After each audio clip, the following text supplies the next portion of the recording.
a long and glorious and time-honored tradition passed down from generation to generation over thousands of years. The secrets of making ink by hand, here ground from an ink block on a grinding stone. Traditions which I totally disregarded and didn't research at all. This ink block was gifted to me, and the grinding stone as well. And so I just took it and I dribbled some, like a little dribble of water onto the stone and took to it with moderate gusto and started grinding away. And to my delight and surprise and a little bit of satisfaction, I realized I was making my own ink.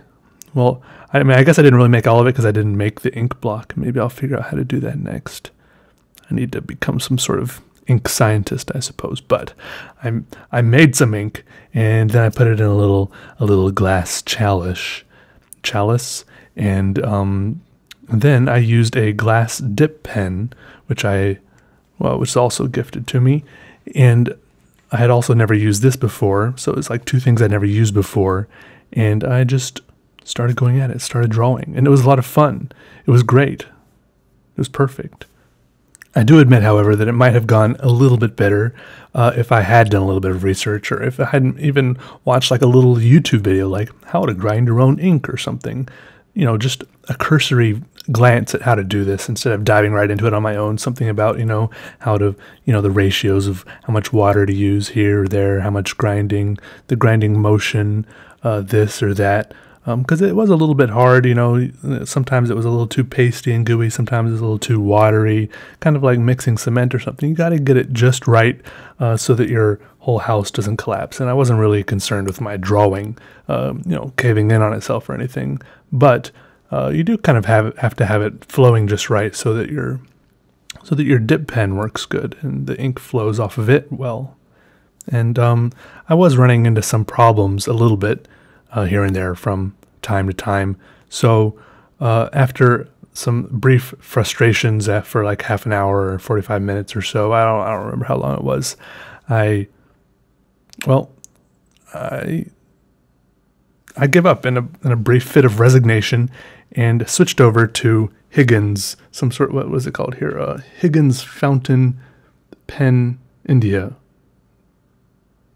ink. And so I just used that instead, and it worked great. So I still had a great time using this glass dip pen, and I think I want to get more of those dip pens. It was very satisfying, just the feeling of the glass tip gliding and going over the paper. Sometimes it made this really, like I had with the wood surface under the paper, it made this cool scraping and scratching noise. And if I was doing like little dots, it would make a nice thumping. In the back of my mind, I was afraid of it, like shattering if I put it down too hard or if I stippled too hard, but thankfully my pen never shattered. I had never been afraid of my pen shattering before, but thankfully my pen didn't shatter, and this was a lot of fun. The only downside to a dip pen is that you do have to go back and dip every now and then, but it wasn't like it didn't really hamper my workflow at all, and so I would do it again. I would. And I really don't know what the best kind of ink to do this with is. I'll probably try it with even a different type of ink in the future. I will try making my own ink again in the future. Maybe I'll watch some tutorials, read a little blog post on howto.com or something. There's like a million of those. Or maybe I'll just keep experimenting. It was kind of therapeutic, just grinding away. Grind. It made it satisfying noises, satisfying feelings against the grindstone, the ink. My fingers, it got a little bit messy. You feel like you're really getting into it. And then you started the drawing with, ink that you had already like personally invested in, There's a little bit of, your drawing was partly ink and partly elbow grease. So that was pretty cool to me. But yeah, so I think it turned out pretty cool. I would recommend the glass dip pens to anyone. They're not that expensive. Well, it depends on, you probably could get expensive ones, if you got like one custom made with like gold flakes in it or something. One thing I've learned is that you can always spend more money if you want to, and you can probably always spend less money if you want to. So, if you want to buy something more expensive, you could, but there's always a cheaper version.